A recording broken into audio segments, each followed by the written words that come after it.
সুপ্রিয় শিক্ষার্থীরা, sunshine online স্কুলে তোমাদের স্বাগতম। আজকে আমরা পদার্থবিজ্ঞানের আরেকটি সৃজনশীল নিয়ে আলোচনা করব। এই অধ্যায়টি হচ্ছে বস্তুর উপর তাপের প্রভাব। তো আমরা উদ্দীপকটি দেখে নেই। উদ্দীপকটি হচ্ছে 25 ডিগ্রি সেলসিয়াস তাপমাত্রার 1.5 কেজি পানিকে 0 ডিগ্রি সেলসিয়াস তাপমাত্রার বরফ থেকে বরফে পরিণত করা হলো। তাহলে 25 ডিগ্রি সেলসিয়াস তাপমাত্রার 1.5 কেজি পানি ছিল, তাকে আমরা 0 ডিগ্রি সেলসিয়াস তাপমাত্রার বরফে পরিণত করলাম। বরফ গলনের সূত্র তাপ দেওয়া আছে 3,34,000 জুল পার কেজি। এখন প্রথম প্রশ্নটি হচ্ছে উদ্দীপকে উল্লেখিত ঘটনায় নিষ্কাশিত তাপ নির্ণয় করতে হবে, এবং দ্বিতীয় প্রশ্নটি হচ্ছে আরো 15 কিলোজুল তাপ নিষ্কাশিত হলে বরফের তাপমাত্রা কত হবে, গাণিতিকভাবে বিশ্লেষণ করতে হবে। তো আমরা প্রথম প্রশ্নে আসি। প্রথম প্রশ্নে কি আছে, দেওয়া আছে কি কি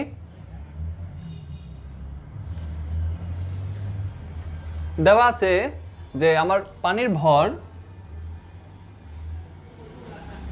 m ইকুয়াল টু আছে 1.5 কেজি,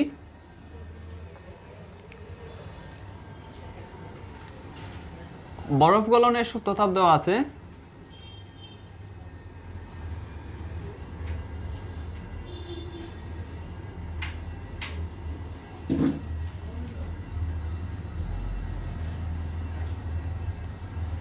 LF ইকুয়াল টু দেওয়া আছে 3,36,000 জুল পার কেজি, এবং তাপমাত্রার পার্থক্য দেওয়া আছে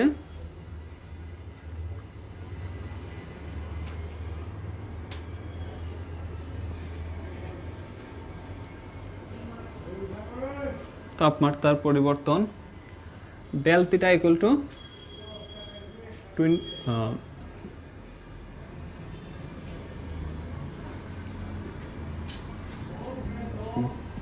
25 থেকে 0 ডিগ্রিতে উন্নীত করা হয়েছে। তাহলে 25 minus 0 equal to 25 kelvin. Degree সেলসিয়াসও লিখতে পারতাম, যেহেতু পরিবর্তন হয়েছে সেহেতু আমরা লিখে নিলাম 25 কেলভিন আমাদের পরিবর্তন হয়েছে। এখন আমাদেরকে নির্ণয় করতে হবে নিষ্কাশিত তাপের পরিমাণ কিউ।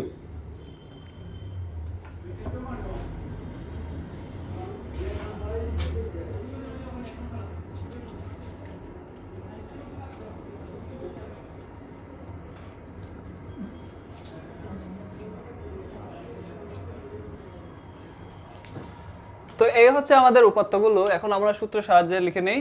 যদি আমরা 25 ডিগ্রি সেলসিয়াস তাপমাত্রার 1.5 কেজি ওজনের ভরের পানিকে 0 ডিগ্রি সেলসিয়াস তাপমাত্রার পানিতে পরিণত করি, পানিতে পরিণত করতে কত তাপের প্রয়োজন সেটি আমরা Q1 দ্বারা প্রকাশ করে নেই। আমাদের প্রশ্নে দেওয়া আছে কি বরফে পরিণত করা হয়েছে, কিন্তু বরফে পরিণত করার আগে আমাদের কি করতে হবে যে 25 ডিগ্রি সেলসিয়াস তাপমাত্রার 1.5 কেজি পানিকে 0 ডিগ্রি সেলসিয়াস তাপমাত্রার পানিতে রূপান্তরিত করতে হবে। তাহলে রূপান্তরিত করতে নিষ্কাশিত তাপের পরিমাণ যদি কিউ হয়, তাহলে আমরা লিখতে পারি ms ডেল থিটা। থিটা এখানে s হচ্ছে আমার আপেক্ষিক সুপ্ত তাপ। তো আমরা এখানে আপেক্ষিক সুপ্ত তাপটিও লিখে নিই।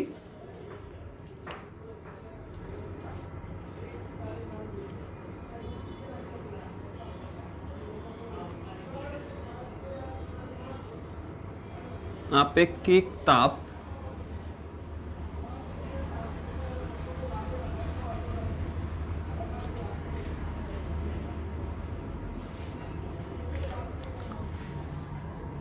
1.5 ইন্টু 42 ইন্টু 25।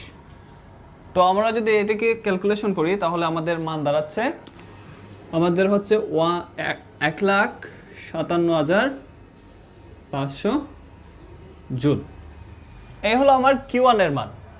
এখন আমার নির্ণয় করতে হবে 0 ডিগ্রি সেলসিয়াস তাপমাত্রার 1.5 কেজি বরফের পানিকে 0 ডিগ্রি সেলসিয়াস তাপমাত্রার বরফে রূপান্তরিত করতে কি পরিমাণে আমার তাপ নিষ্কাশিত করতে হবে। তাহলে আমরা যদি 0 ডিগ্রি সেলসিয়াস আমরা যদি লিখি 0 ডিগ্রি সেলসিয়াস তাপমাত্রার পানিকে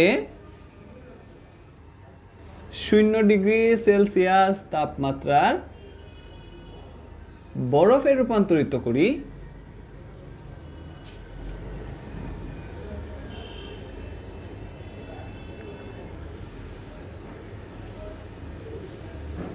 রূপান্তরিত করতে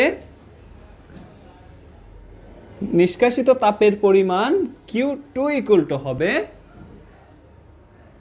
হচ্ছে কত, M এবং LF। এখন আমরা যদি মান বসিয়ে দেই, তো M এর মান হচ্ছে আমার 1.5 কেজি এবং LF এর মান হচ্ছে 3 লাখ, এই যে 3,36,000 জুল পার কেজি। তো 3,36,000 আমরা এখানে লিখে নিলাম। এখন ক্যালকুলেশন করলে আমরা যে মান পাবো সেটি হচ্ছে আমার 0°C তাপমাত্রার পানিকে 0°C তাপমাত্রার বরফে রূপান্তরিত করতে প্রয়োজনীয় মানে নিষ্কাশিত তাপের পরিমাণ। তো আমরা ক্যালকুলেশন করে কি পাই, 5,04,000 জুল। এখন নিষ্কাশিত মোট তাপের পরিমাণ, তাহলে এটি এবং এটিকে আমরা যদি যোগ করে দেই তাহলে আমাদের অঙ্ক শেষ। তাহলে আমরা লিখতে পারি অতএব নিষ্কাশিত মোট তাপ সমান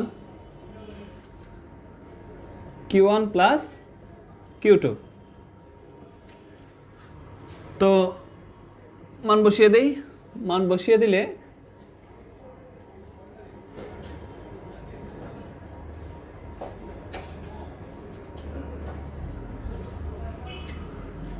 সমান ক্যালকুলেশন করে আমি পাচ্ছি 6,61,500 জুল। এই হলো আমার 1 নং সমস্যার সমাধান। তো তোমরা আবার প্রশ্নটি ভালো করে বুঝো। প্রথমে আমার কি হবে, আমি যদি এই মর্মে যাই তো 25°C তাপমাত্রার, লক্ষ্য করো এখান থেকে এখান পর্যন্ত যদি 0° হয়, আমার এই জায়গা হচ্ছে পানির পরিমাণ 0°C তাপমাত্রায় পানিও হয়, 0°C তাপমাত্রায় বরফও হয়। কিন্তু বরফ হতে যে একটা সুপ্ত তাপ লাগে তার পরিমাণ হচ্ছে 3,36,000 জুল পার কেজি। তো প্রতি কেজিতে লাগে 3,36,000 জুল। এখন প্রথমে কি হবে, প্রথমে আমার 25°C তাপমাত্রার পানিটি 0°C তাপমাত্রার পানিতে উন্নীত হবে তাপমাত্রা সরিয়ে দিলে। তারপর কি হবে, 0°C তাপমাত্রার পানিটিতে থেকে আরো তাপ সরিয়ে নিলে তখন সেটি বরফে পরিণত হবে। তো আমার 25°C তাপমাত্রার পানিকে প্রথমে আমরা নিয়েছি 0°C তাপমাত্রার পানিতে নিতে 1,57,500 জুল তাপের প্রয়োজন হয়েছে, এবং সেই 0°C তাপমাত্রার পানিকে আবার বরফে পরিণত করতে আমার সরিয়ে নিতে হয়েছে কত জুল, 5,04,000 জুল তাপ সরিয়ে নিতে হয়েছে। ইন টোটাল দুটোটাই মিলে আমার হচ্ছে কত, 6,61,500 জুল। তাহলে তোমরা সহজেই বুঝতে পারলে কিভাবে আমরা নিষ্কাশিত তাপের পরিমাণ নির্ণয় করতে পারি। এখন আমরা যাব 2 নং প্রশ্নের উত্তরে। তো আরো 15 কিলোজুল তাপ নিষ্কাশিত হলে, তোমাদের আগেই বলে দেই আমরা এখানে কিন্তু জুলে প্রকাশ করেছি, যদি এখান থেকে কত আরো 15,000 কিলোজুল যেহেতু দেওয়া আছে সেখান থেকে আমরা জুলে যদি নিয়ে যাই, তো আরো 15,000 জুল তাপ নিষ্কাশিত হলে বরফের তাপমাত্রা কত হবে সেটি আমাদেরকে নির্ণয় করতে হবে। তাহলে আমাদের দেখতে হবে কি 15,000 জুল তাপ নিষ্কাশিত হলে আমার তাপমাত্রাটা কত হবে।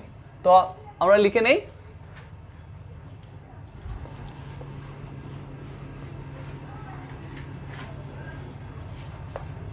নিষ্কাশিত তাপের পরিমাণ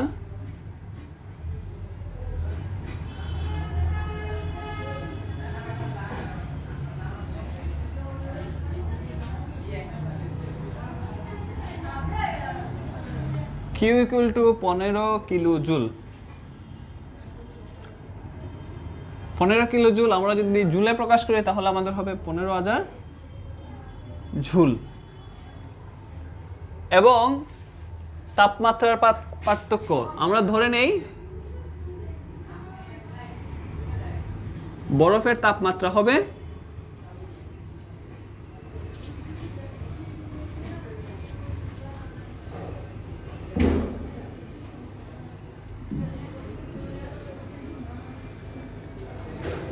সমান θ2।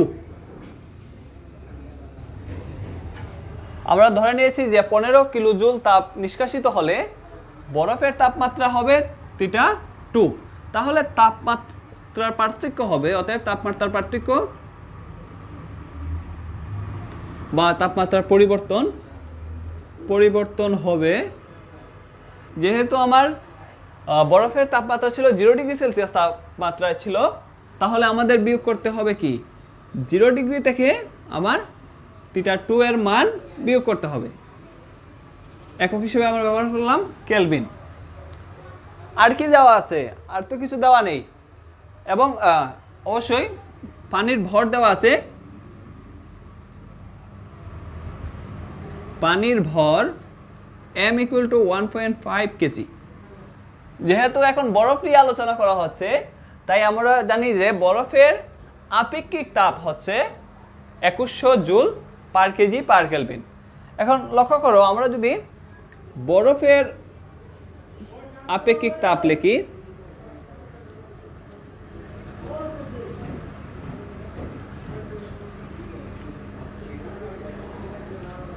একুশশো joule per kg per kelvin. 2100 joule per kg per kelvin. তো বরফের আপেক্ষিক তাপ আমরা লিখলাম 2100 joule per kg per kelvin. এখন শুধু আমরা থিটার মান নির্ণয় করতে চাই। তো আমরা জানি Q = ms ডেল থিটা, বা আমরা লিখতে পারি ms ডেল থিটার পরিবর্তে লিখতে পারি 0 - থিটা = Q, বা আমি যদি সাজিয়ে লিখতে চাই তাহলে হচ্ছে ms 0 - থিটা = Q, বা আমি যেহেতু থিটার মান নির্ণয় করব তাই আমি এখানে শুধু মাইনাস থিটা রেখে দিলাম, শূন্য রাখার দরকার নেই। আর ms যেহেতু এদিকে গুণ আছে, গুণ আকারে আছে, সেদিকে যায় অর্থাৎ ডান পক্ষে গিয়ে সেটি হয়ে যাবে ভাগ। তো Q এর মান হচ্ছে আমার 15000 জুল। তো 15000 জুল লিখে নিলাম। m এর মান হচ্ছে 1.5 এবং s এর মান হচ্ছে 2100 জুল। 2100। তো আমি এটা ক্যালকুলেশন করলে আমার কত দাঁড়ায় আমরা ক্যালকুলেশন করে দেখে নেই। অতএব বা থিটা মাইনাস থিটা মাইনাস কত 60.76 কেলভিন। 60.76। অতএব মাইনাস থিটা = 4.76 কেলভিন। যেহেতু আমাদের প্রশ্নের মধ্যে সেলসিয়াসে দেওয়া আছে, তাই আমাদেরকে সেলসিয়াসে নির্ণয় করতে হবে এবং থিটা এর মান নির্ণয় করতে হবে। আমরা কিন্তু মাইনাস থিটা এর মান নির্ণয় করেছি, সুতরাং আমরা মাইনাসটিকে ডান পক্ষে নিয়ে যাব। অতএব থিটা হবে -4.76 কেলভিন। তো লক্ষ্য করো, এখন আমরা যদি এটিকে কি করতে চাই, যদি পার্থক্য যেহেতু কেলভিনে আছে, পরিবর্তনটা কেলভিনে আছে, আমরা সেলসিয়াসে নিয়ে যেতে চাই, শুধু আমরা কি করব সেলসিয়াস বসিয়ে দিব। অতএব থিটা হবে আমার -4.76 ডিগ্রি সেলসিয়াস। এই হলো আমার 2 নং সমস্যার সমাধান। তাহলে কিভাবে আমরা তাপমাত্রা নির্ণয় করতে পারি, তাপের নিষ্কাশিতার ফলে আমরা তাপমাত্রা কিভাবে নির্ণয় করতে পারি আমরা দেখিয়ে দিলাম। তোমরা আশা করি তোমরা প্রশ্নের উত্তরটি বুঝেছো। যদি বুঝে থাকো, একই আকারে আরো অনেকগুলো সৃজনশীল তোমাদের সাপ্লিমেন্ট এবং গাইড বই আছে, তোমরা এগুলো সাহায্য নিয়ে অন্যান্য গাণিতিক সমস্যাগুলো সমাধান করতে পারো। তো আজ এই পর্যন্তই। আগামী ক্লাসে আরেকটি নতুন বিষয় নিয়ে আলোচনা করব। সেই পর্যন্ত সবাই ভালো থাকো, সুস্থ থাকো, এই কামনাই করছি।